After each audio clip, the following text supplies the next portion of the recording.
That's Weight Watchers eTools instructional video in how to use the progress tracker or the weight tracker component of eTools. This video is specifically designed to kind of navigate you through what different functions are available on the weight tracker and not so much to instruct you into how to use each of those functions, just to kind of give you a sampling of what's out there.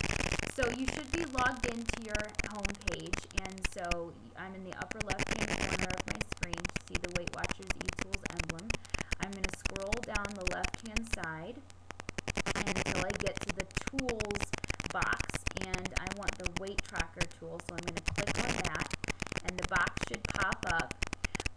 If you have not entered your weight for this week, a green box will pop up that will allow you to do that. You may either enter those features at this time and click Save if you want, or if you are not interested in entering your weight at this time, there should be a skip at this time, or I'll do it later, I think is what it says, and then a button in the upper right-hand corner, a little X that you can push. Either one of those should get rid of the box. So if you've already entered this week's weight, then it'll just take you to the main page. So a couple of things. This is new to Weight Watchers. They used to have a very basic tool that you could put things in and edit weights, and it was pretty neat, but now it's so much cooler. It has so many more features. But it can be overwhelming. It took me a little bit to navigate around and to see where I could do things. What'll probably happen, it'll show you this week, it'll show you maybe like the last month and a half or so.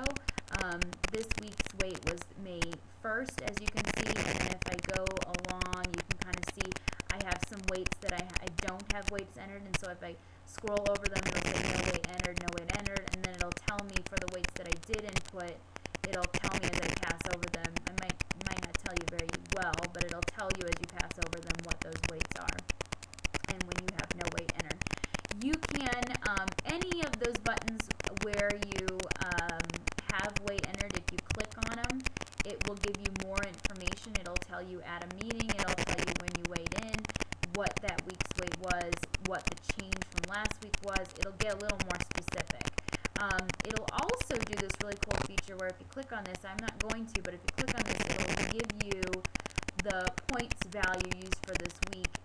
It'll compare that to what your weight gained. So if you gain and you say, wow, why did I gain? You can click on that and see what you ate if you've been actively using the online tracker.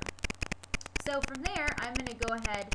I will actually, before I go up and close it, I'll let you know that you can edit this information or delete it if you choose to edit that particular weight or delete it. And on a different video, I'll show you how to edit and delete and add weights that you can see or you didn't put in before. So I'm going to close that box, but that just gives you some insight into how you can get more information about the different weights that you've got in there.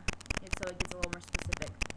What's also cool, in the last online tracker, or I'm sorry, not online tracker, the last weight tracker, it would show you like, I think 3 months at a time is what it showed you as a default. And so you had to kind of scroll through 3 months at a time. Now you have different options. You can do 4 weeks, so you can see very, very specifically the last month of your weight. You can also do 12 weeks, which looks something like this. I'll scroll across so you can see. Notice I have a little goal weight line there, so you can see where my goal weight is. If you don't want it to show your goal weight, there's a little button you can check, and then you see how the goal weight has disappeared now. So if you don't want to see your goal weight line, you can take that off. 24 weeks, even more specific. And see how it's got, it still has your little stars and your little stuff when you make your 5-pound goals and you make goal and you know 10% and all that. You can also see this year, so since the beginning of January, you can see what progress you've made and kind of what's happened.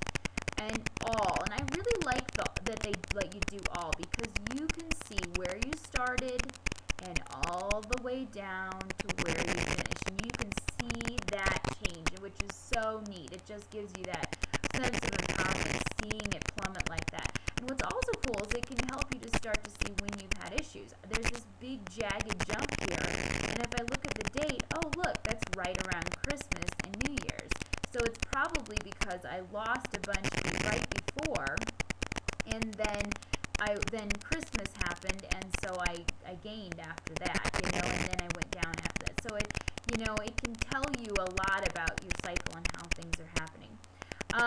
You can also, one other new thing is you can look at it in the chart view, but you can also look at it in the table view. So if I click on table view, it will load my data for my weight, and it'll also look at this. It'll do dress size, waist, hips, arms, bust, thighs. So what's cool is now you can start to put in measurements. You can put more than just your weight. You can actually measure yourself and see how you're changing that way, especially for those of us that are on maintenance and maybe are at the weight we want to be, but we're trying to lose like some extra inches in different parts of our body. So if I go back to the chart view and you go back to the bottom, it says Elizabeth's statistics, and it tells you my statistics for the week and my average weekly, if I gained or I lost, how much I've lost altogether, my average points values, if I've been using it, and I haven't really actually in the last week, so it doesn't really have that, but it also has measurements, and so you can actually put measurements in, which is really cool. And then it also will tell you at the bottom your milestones, and it'll tell you when you got it. So there's a lot on here, which is cool, but like I said, it can be overwhelming. So that's just a general scope of what you can do or what is available on here. In other videos, I'll get more specific about adding measurements or adding dates that you missed, or editing or deleting weights that you put in, and that